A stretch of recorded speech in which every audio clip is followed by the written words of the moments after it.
Welcome to Pit Fighter on the Sega Mega Drive. So this is the Japanese version of Pit Fighter on the Mega Drive, and we're playing this on a Retro Freak. It's the original cartridge we have in the machine, so it's not playing off a ROM or anything, and we're just outputting this on HDMI, so it's a fairly good picture.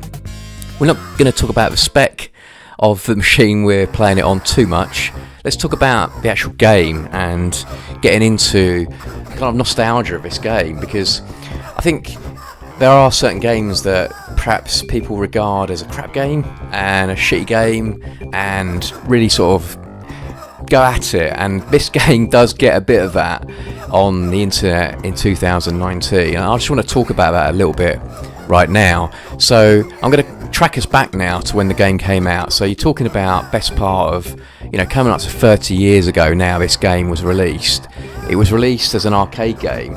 I don't think many people actually remember it too much in the arcade. It's probably more of the ports that they do remember at the time, and they're the ones that get the most slamming. The actual arcade game I don't think gets too much of a slamming because people just don't remember it. It's not your Mortal Kombats of this world, or certainly Street Fighter 2. They're the two very popular fighting games of the arcade, if we're going to sort of bring that sort of thing up. But this was it was an arcade game. Just click back and see the characters. I've chosen Kato, and that's fighting the Executioner in the first round. Forgive the fighting skills here. I'm just brushing up. I haven't played this game for quite a few years. And getting back to the years now, here you go. Congratulations, I've hit a fight purse. It's a cool little scene you get in the game onto match 2 there. So just going back to the 90s, I suppose.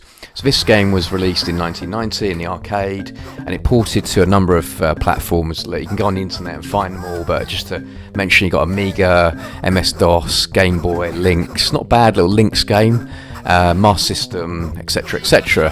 And it came out pretty soon after on these platforms. So this is the Mega Drive version we're playing. I think it's regarded, and I would also believe to say, I would agree with this, the Mega Drive version is probably one of the best ports that you're going to get out there if you want to play this game. And some people really don't like this game, so I want to hear those comments as well, because everybody's open to an opinion. It's not, everybody's cup of tea, especially if you come into it new. But tracking back to the 90s, I personally, when I played this game, just thought it was a lot of fun. There you go, there's another end around there. And Kato winning the... he's going to go into the grudge match now. Just take a little session out here. So this is where basically you've got 3 chances to knock down your opponent, and you pretty much once they're down, they're down. So you get 3 out of 3, and onto your bonus if you do. So I'm doing okay here, I must admit. I'm kind of brushing up my skills. Probably haven't played this game properly. I've kind of flicked it on for years and years, so I managed to make it through. But it's early rounds, and you'll see some pretty dodgy stuff in a minute. So the actual characters, so I've chosen here Kato. These were actually real people, played by real characters.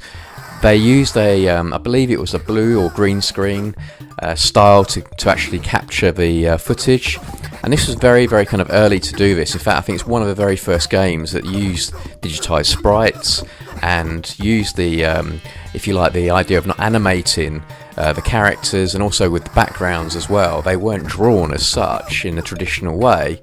Midway did a lot of this stuff. I believe there's quite a lot on the internet about what Midway were doing at the time, but this is actually an Atari game, Atari arcade game original, and obviously it was ported with various publishers as well. So these were the kind of publishers who were putting out these developed games in this kind of very, very early style. You've got to remember, it's very, very early when they started to do this type of I suppose it's sort of thing, Phantom Menace, Matrix, much later down the line, and they were kind of experimenting with this stuff. So the actual animation is quite basic.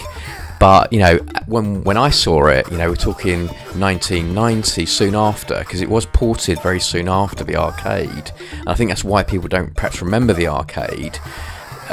You were pretty, wow, that's kind of interesting. It's not like a typical sort of Street Fighter, which was released much earlier, which again I have to say was not a big game at the time. It was more Street Fighter 2, as we all know. But seeing actual kind of people that had a sort of remnants of a body shape was interesting. Now, with that challenge, the way the characters move, and you probably see it in this round here with picking up the stalls, it was quite, the jumping and that was very clunky. So, you kind of sort of didn't really think it was real in some respects, but I quite like that from a fun point of view. I mean, look at the way it's kind of funny the way he jumps on the stall there or jumps in the air. It's almost like cartoon-like. You can't really take this game too seriously. It almost is like, sort of playing a fantasy game of fighting, because it's just not real, But if you take it to that sort of idea, this is not the best game ever. You can't argue that. It's not the best fighting game, but as a kind of fun pick up and play game, which you don't really need much skill for, trust me, I'm not somebody who knows every single move in a lot of complex fighting games. You can have a good sort of 10 minutes or so on it without much hardship.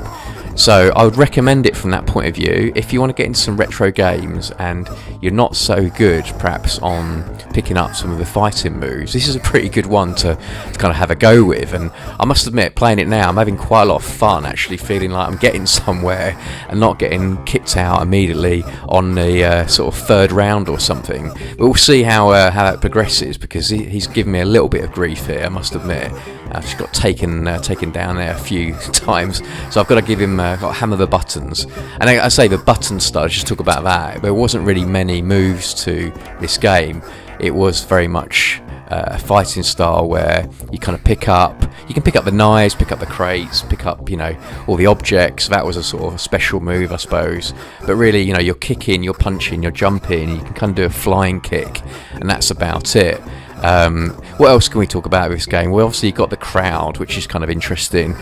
Some of them are sort of greyed out, as you can see there. I think that's just, maybe they did that because they wanted to reduce the amount of complexity that was on screen, or maybe it was just a style. I must admit, I don't know too much about that. So if you know exactly why they use that style of animation, then put it in the comments below. I'd like to find out. I'm sure I could Google it, but it'd be good to hear what you think about it. Now back into the knockdown bit again here. So it gets a little bit harder and harder, but that was pretty easy.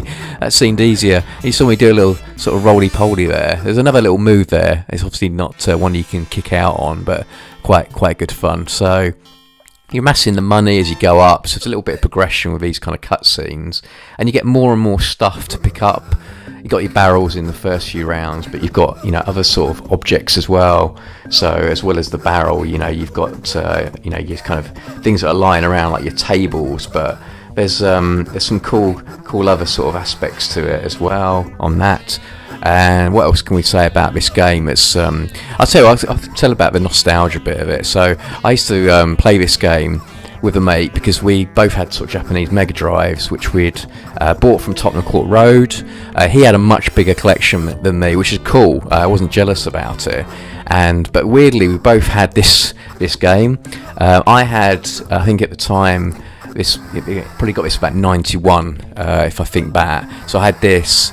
I definitely had Shinobi, Super Shinobi with Japanese, and I pretty much remember having Alien Storm.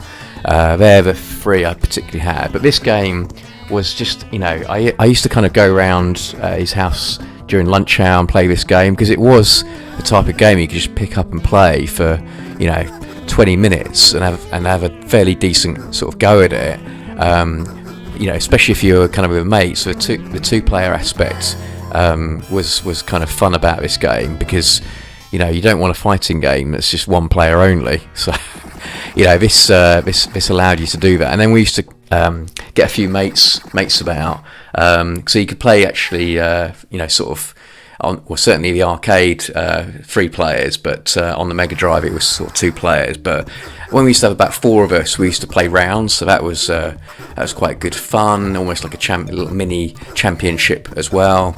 And I remember sitting there trying to think what I used to drink at the time I'd really get into the sort of whole nostalgia thing. I think I was past drinking things like Shandy Bass and stuff like that, so we might have had a beer, to be honest, because I was probably thinking of 1990. I was at college at this point, so yeah, it was kind of my sort of years, the later years, and I did enjoy sort of taking a bit of time out playing video games. Probably why I didn't progress that brilliantly in my exams, but yeah, I don't regret it, because there were some fantastic games to play of that period. This was more, I wouldn't say, it in terms of actual score, I'd probably give this genuinely like a 3 out of 5, but it's not the worst fighting game out there. There's just so many, there's tons. I'm not going to go back to the 8-bit and judge it against that, because obviously restricted by graphics, but there were certainly other fighting games that were worse than what we've got here. So let's just think about a few. I'm going to just give you a few, but I want you to comment below what you think about are the worst fighting games. So let's start with the common one, Rise of the Robots, which is also a Mega Drive game. Just obviously other aspects to the porting, but yeah, very disappointing. Quite heavily advertised, hyped up, I think you could call it. It wasn't GTA 5 standards or Red Dead, but certainly you thought, oh wow, these sort of what? Hang on, look at the screenshots, and then you played the game. So highly disappointing game. Just fiddly controls. The animation was just not spot on, and yeah, I mean, put Pit Fighter against something like Rise of the Robots, and Pit Fighter's up there. Certainly not saying it's comparable to some of the best games of the time, but yeah, Rise of the Robots, I think a bit obvious, that one. Other games I can think of, Clay Fighters, not really a favourite of mine. I know some people have quite a lot of nostalgia for that game, but for me, just didn't really get to the concepts. And again, the sort of fighting aspects, it's just very, very, very weird and slow. And maybe just one other, I'm going to be sort of fairly harsh here, so I'm not a huge fan of Primal Rage, and I think I'm probably going to get a bit of heat for this, but yeah, I just I can play it for a bit now, but even at the time, I just personally just didn't really like the creature aspects of it, and I know a lot of people are really mad for that game. Certainly not one of the worst fighting games of all time, but just personally, it's not one I go back to. Try and go back to play it, but not really into it. Anyway, so there's 3 of mine. Why don't you just pop down your kind of worst 3 from your childhood rather than now? Let us know. It's game over for me now. I've not played the best I ever have. I've definitely completed this, got right through before, and I'm going to try and go back to that. So yeah, there's our little review of the game, a few thoughts on some other games, and thanks for watching. We'll try and do a bit more gameplay and some thoughts, some think back nostalgia stuff, and do this a little bit more often. Thanks for watching, guys. See you later.